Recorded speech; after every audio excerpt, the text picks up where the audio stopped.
Hi everybody, we're going to talk about activities and sports for Chapter 13. I'm having some issue with this first slide, how it won't center on the screen, but the rest of them will be able to see everything. So just one second. So on this first slide, we're going to talk about a little bit about childhood obesity rates, and you can see the variety of colors that are there. These were rates for 2008 to 2009, and I believe if we went back and looked at new data, we would likely find that these numbers are increasing. But as you can see, Kentucky and Tennessee are in the higher numbers. They're in the purple, which is the 20% to less than 25%. And we know that childhood obesity increases the risk of lifelong problems. So our focus on this chapter is going to talk about the importance and the impact physical activity has on the health and well-being of children, and then some physical activity guidelines and some sports-related information. Also, there is a excellent table on table 13-1 that talks about some effective promotion of physical activity that we as healthcare providers can do, and it's determined by the level of intervention, such as the individual level, the interpersonal level, organizational level, community level, and then structure, policy, and systems level. So I encourage you just to look at that briefly. So there's several organizations out there that are giving their input on physical activity, but they're referring to health enhancing physical activities, and those are activities that produce health benefits when added to daily baseline activities such as brisk walking, jumping rope, dancing, playing soccer, climbing on playground equipment, etc. One set of guidelines is the 2008 Physical Activity Guidelines for Americans, which gives recommendations for children from 6 to through early adulthood, and these guidelines stress the importance of engaging kids and adolescents in a variety of physical activities that are age appropriate, enjoyable, and encourage sustained interest and participation. And I think that's the most vital component there, is exposing kids to interests that are going to be something that they want to and are able to participate in for a lifetime. We know that kids and adolescents should strive for 60 minutes of physical activity a day, and that these minutes do not all have to be continuous. It should be of a moderate to vigorous level and include vigorous intensity at physical activity at least 3 days per week. And the physical activity should include some form of aerobic activity to help with cardiovascular and respiratory fitness, resistance activities for muscle strengthening, and weight loading for bone strengthening, and each of these should occur at least 3 or more days per week. The Healthy People 2020 goals are a broader group of guidelines that were devised to address the 10 high priority public health issues in the United States, and physical activity was one of those. Also, the American Academy of Pediatrics is promoting physical activity to include the following recommendations. They are wanting healthcare providers to participate with schools to implement goals to develop wellness policies for healthy nutrition, physical activity, and other activities specific to promoting wellness of students. They are advocating that the curriculum in the classrooms includes regular activity and recreation to keep students moving. They are wanting PE classes to be reinstated and be compulsory and be daily for kids kindergarten through 12th. And they want the activities to be enjoyable and help students to develop positive attitudes and skills for lifelong active involvement.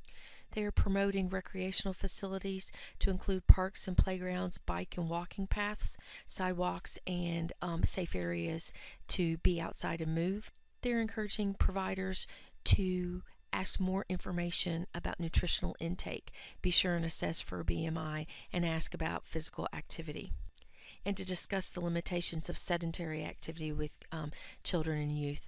And they're encouraging family physical activity by encouraging parents to act as role models and to incorporate physical activity into their own lives, and then support their children in age-appropriate sports and rec activities.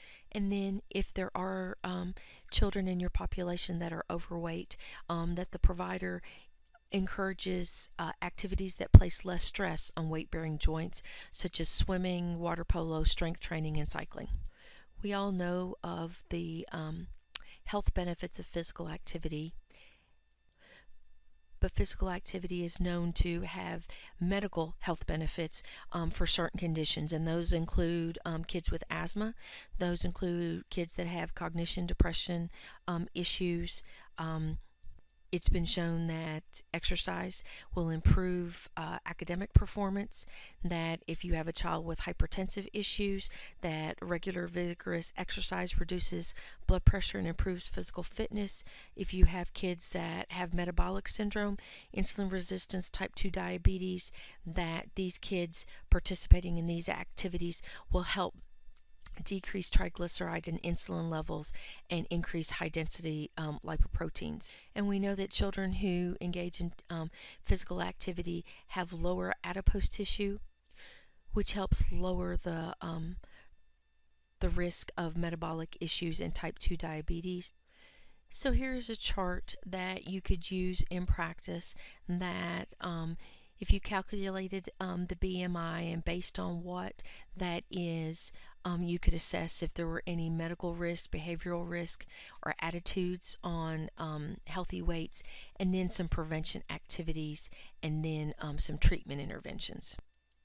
We talked briefly in class the other day about the pre-participation sports physical, and there were some links that I provided about that. But just to give a little bit more clarification to it, there are approximately 7.5 million youth that participate in competitive high school sports annually in the U.S., and many more that participate in recreational sports and community programs. So each of these kids that participate in a competitive sport are required to have some form of medical clearance. And this opportunity provides pediatric health care providers the ability to assess health and the health behaviors by these kids when they complete this physical. It's recommended that sports physicals be completed about every 2 years. Some parents are, as the child is getting older, are not doing well child visits, but are getting the sports physicals completed. So it's equally as important to be sure and do a full history and a physical assessment when you have the opportunity to see these kids. It's also stressed that these physicals be completed 6 weeks ahead of time in case there's need for further workup of any findings that are found. On table 13-5, there's a classification of sports according to contact, and it's broken down into contact, limited contact, and non-contact.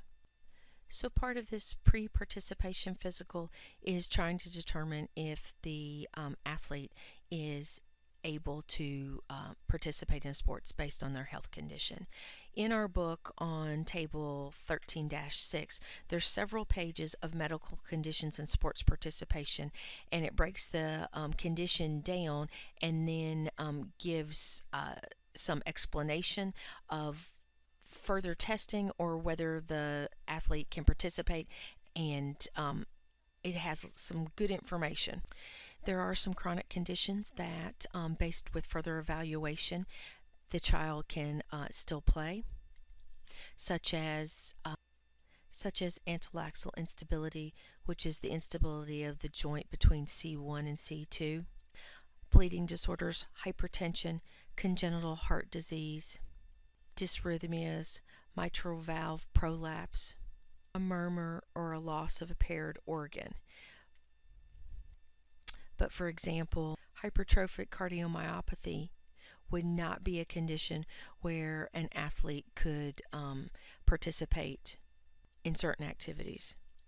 Even some acute issues can limit your participation, such as diarrhea and fever.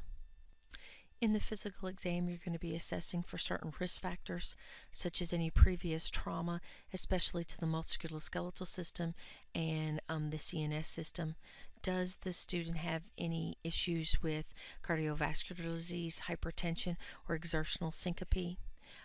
Has there been issues with asthma or other allergic reactions? Any history of a seizure disorder? Have they been recently exposed to mono, skin infections? anatomic abnormalities. You're wanting to assess their medicines and immunization status, and then also know more about their menses and their eating habits. The sports physical should ideally take place in the primary provider's healthcare setting.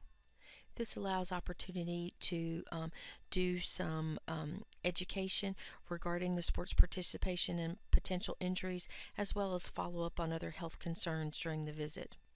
You will see, though, mass screenings that are common in some school districts to be more efficient and may be due to some youth not having a regular healthcare provider, or the parents having difficulty getting them to the appointment. So box 13-4 and 13-3 and 13-4 have some good information on better screening checklists for congenital and genetic heart disease in 13-3, and then in 13-4 gives some components for the physical exam for youth with Down syndrome. After you've assessed for the risk factors, then you're going to do your detailed, comprehensive head-to-toe physical, which is particularly going to focus on cardiovascular, musculoskeletal, and the neuro system. There is about a 90-second musculoskeletal screening exam that is recommended when you're doing these exams, and it is described in the book on figure 13-2.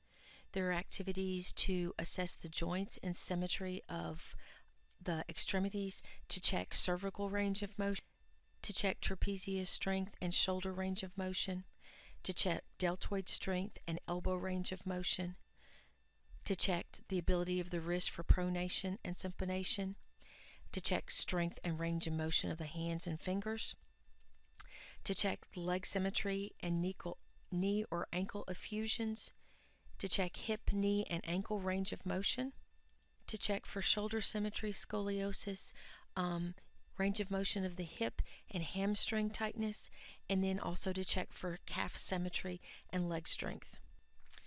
If you look at these 12 activities in the book, it will go very quickly, and you'll be able to physically assess those areas more extensively.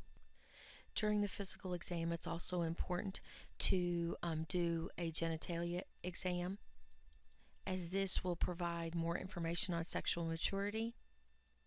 It's also important in sports in which the weight and strength are a consideration, as well as required weight training for high school contact sport.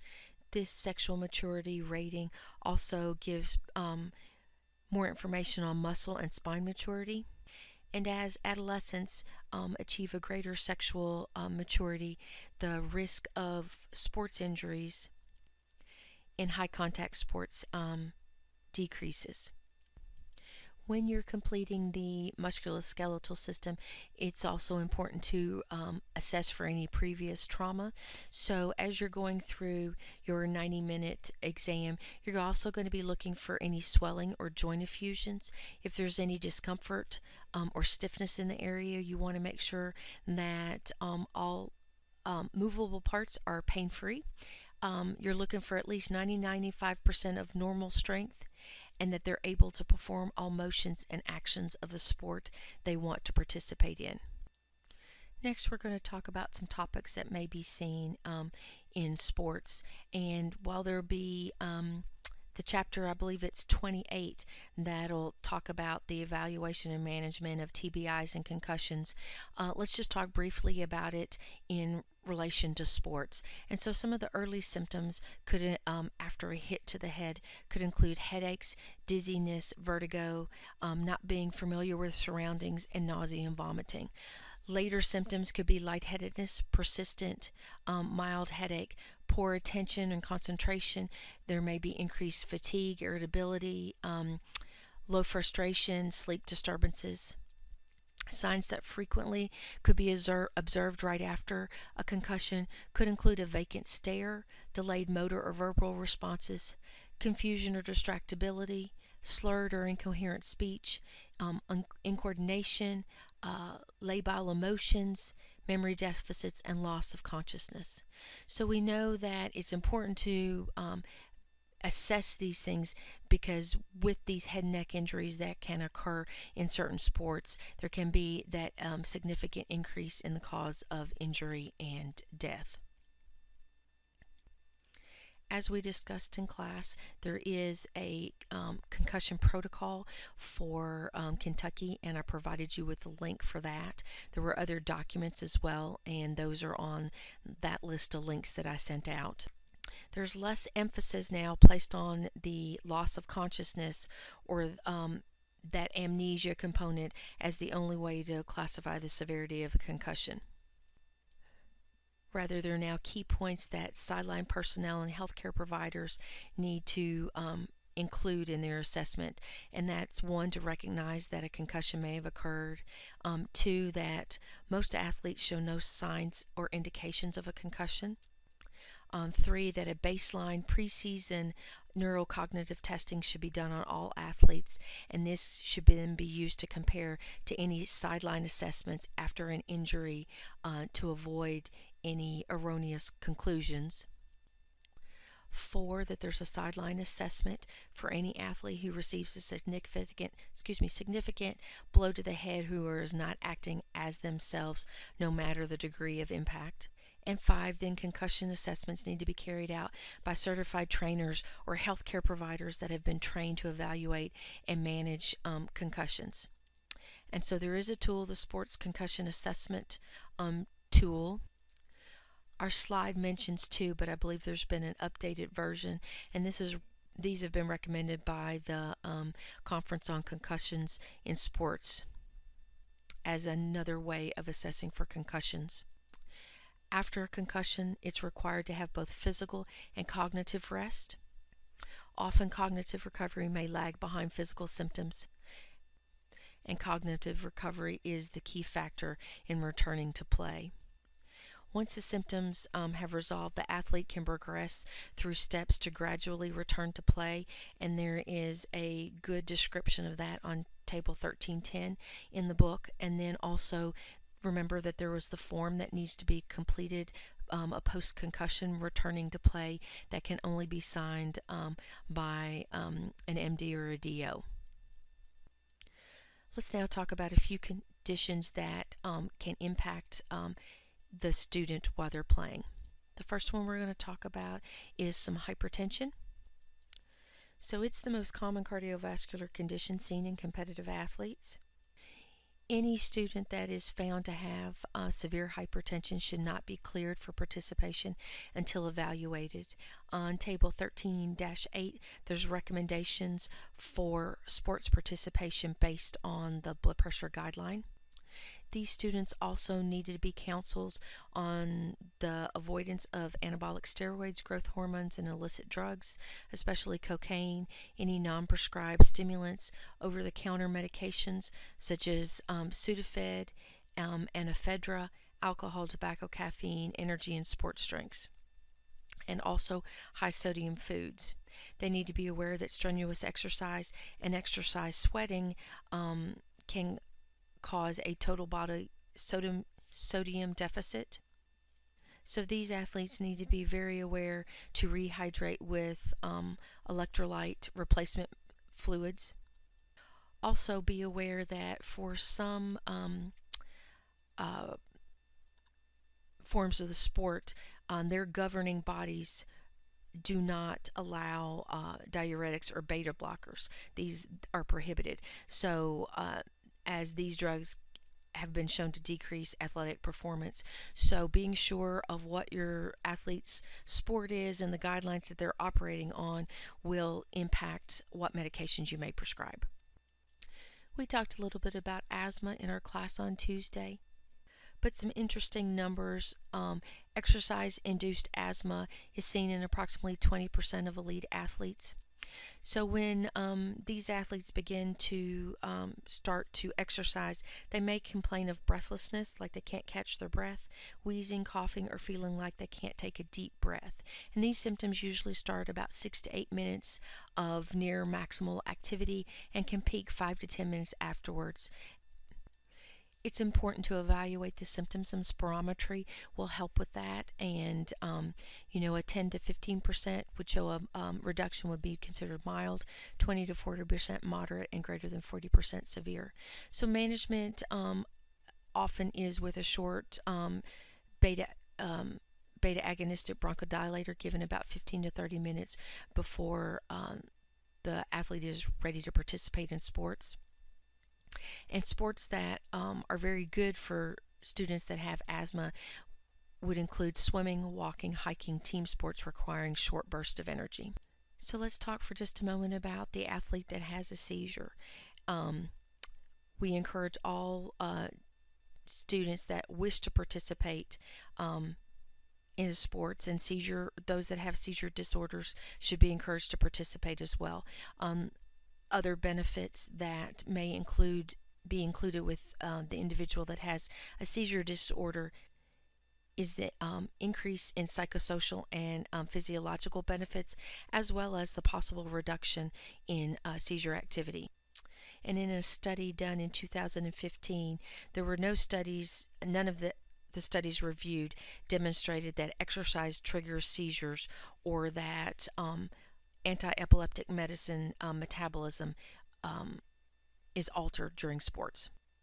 If the seizure is well controlled, then there's very few restrictions placed, but if the seizures are not well controlled, then there needs to be some individual decisions made. The person would likely be excluded from limited contact or collision activities. With these individuals, you need to evaluate, does the sports put them at a significant risk? Such activities as hang gliding, free climbing, skydiving, bungee jumping would be prohibitive if they were on horseback. It would be supervision, and then also discouraging scuba, underwater swimming, or diving. If those activities were going to occur, then there needs to be a trained individual providing direct supervision. We've talked previously about the sickle cell trait, and all NCAA athletes are tested for it. And we do know that with dehydration, the shape of the sickle cell can cause it to not flow smoothly through the vessels, which can then lead to a sickling crisis. So that is one of the goals of trying to identify and reduce the risk of a sickling crisis. So for these athletes, it's encouraged that they have a slower training process. You want to make sure that they have adequate preseason strength and conditioning, that they build up slowly in training, allowing for rest periods and recovery. They need to be able to receive acclimatization to the heat changes. They need to avoid serial workouts. Hydration is very important. They need to be allowed to not train at all when ill. Some red flags with training may include muscle, and I believe that should be straining. I'll correct that. Cramping, pain, swelling, weakness, tenderness, shortness of air, and fatigue. If these symptoms develop, the workout should stop immediately. Athletes, trainers, and coaches should be educated on how to handle a sickle cell emergency.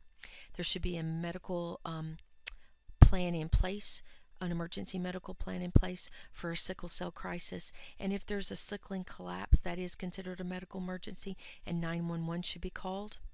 First aid at the field should include monitoring for vital signs, supporting respiratory and cardiac systems, cooling the athlete if they are overheated, and administering oxygen. Okay, let's briefly talk about mono. The older group of kids that you may be seeing, that's their peak age group when mono can occur, adolescents and young adults. But with mono, we know that there can be splenomegalia, and this can be seen in about 50% of mono cases. There's less than a 0.5% risk of a splenic rupture for an athlete that's participating with splenomegalia, but a splenic rupture can occur spontaneously, although it is rare. But the risk of a rupture increases when participating in contact sports in which there's an increase in intra-abdominal pressure, such as rowing or weightlifting. If splenomegaly is noted, then it's important to do an ultrasound so that you can document the variance in size and if there's a need for serial ultrasounds. So the recommendations for the return to play for the athlete with mono is for the athlete to avoid any form of exertion, including all sports during the first 3 weeks, and that's minimum of the onset of symptoms when the spleen is more likely to enlarge.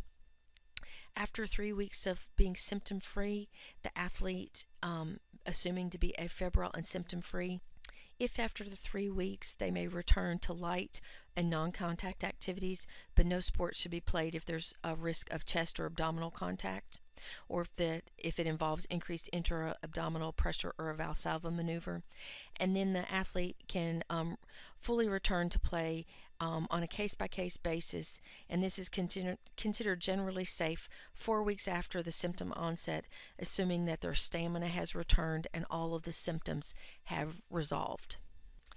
If the sport has increased incidence of intra-abdominal pressure, then a longer recovery time is recommended.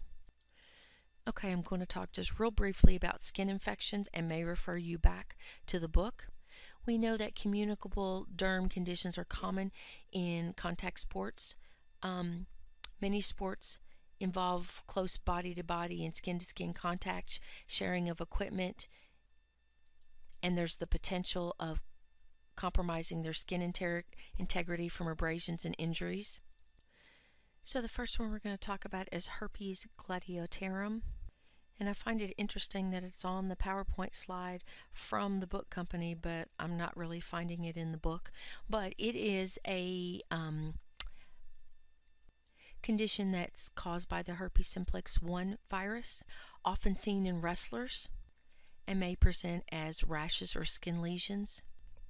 In Table 13.9, it gives recommendations for return to play for athletes with communicable skin conditions. And so for herpes simplex primary lesions, no systemic symptoms of viral infection, no fever, malaise, and so on, no new lesions in 72 hours, no moist lesions, a minimum of 120 hours of systemic antiviral therapy, such as acyclovir, and active lesions cannot be covered to allow participation. And there's also the need to make sure that surfaces that wrestlers are on, such as the mats, etc., are not contributing to the spread of the condition. So for impetigo, no new lesions for at least 48 hours, a minimum of 72 hours of antibiotics, no moist or draining lesions, and again, active lesions cannot be covered to allow participation. And then with molluscum, lesions must be curated, or removed. Localized or solitary lesions may be covered with a gas-permeable dressing followed by an underwrap and stretch tape. With scabies or lice, I'm not finding that information in the book, but I would anticipate that those conditions need to be treated and eradicated before they could be back with playing sports, and especially a skin-to-skin contact type sport. So let's talk a little bit about absence of paired organs. You may have a student that presents with one of a set of organs and need to evaluate how to handle that. There are several factors to take into consideration. These include the quality and the function of the organ, the probability that there's going to be injury to that organ in the participation of the sport, and if any protective equipment is available and how effective is it. Also, a signed letter of understanding and a waiver release by the student, the parent, or guardian is needed for the athlete's record. So sports that involve objects, sticks, rackets, and aggressive play such as football and basketball have the greatest risk for eye injury. Baseball is the most dangerous eye sport. So you have a patient with one eye or a best corrected vision in one eye that is worse than 20/40, they should wear a polycarbonate sports frames with 3 mm thick polycarbonate lenses to protect the eyes. So your parent may say that, well, the child has glasses or there's industrial education type protective lenses. These are not appropriate substitutes, and contact lenses offer no protection. Even the thickened polycarbonate sports frames are not 100%, and it might be best for the parent and the child to choose a sport less likely to endanger the child's eye. Also, a history of a detached retina is a significant finding, and those kids should be limited to non strenuous sports until there's been a consultation with an ophthalmologist. If you have a child that only has one kidney, then there should be no contact or collision sports. And if you have a young man with a single testicle, then a hard cup athletic support can be used for contact and collision sports. If you have a young woman with only one ovary, there should be no restrictions. So, at atlantoaxial instability, we know that youth with Down syndrome have a increased risk of this and can be up to 40% that can have instability between C1 and C2. And under certain circumstances, such as with sudden or extreme flexion or hyperextension of the head and neck, there can be a spinal cord compression that can occur as a result of the anatomy of the vertebra and the lax ligaments. In box 13-1, there is a list of sports that are contraindicated with youth with Down syndrome who have these symptoms, so I encourage you to look at those. Lastly, we'll just mention briefly heat illness prevention. So encourage your student to use lightweight, dry, permeable clothing, to be fully hydrated, to drink cool water about every 20 minutes, approximately 10 to 12 ounces for greater than 60 kilograms. Use rehydration solutions if activity is greater than an hour, such as Gatorade or Powerade. Rest in the shade every 20 to 30 minutes with headgear removed to have better air circulation so they can cool. There needs to be a period of time where the student becomes acclimated to the changes in the temperature. I'll be honest, I don't know what that 5 to 12 indicates, and I cannot find it anywhere in the book. These students need to be observed closely for heat-related issues if they're at increased risk with some chronic diseases such as diabetes, obesity, hyperthyroidism, cystic fibrosis, and if they're on certain medicines. During the summer months, it's important that activities be scheduled earlier in the morning or later in the afternoon when the heat is not at its peak. And then if there's any concerns for overheating, to cease all activities, get in the cool shade, and to hydrate. Okay, I believe that's all we're going to talk about on this chapter. Once again, I'm sorry for it going over longer than I anticipated. Thanks.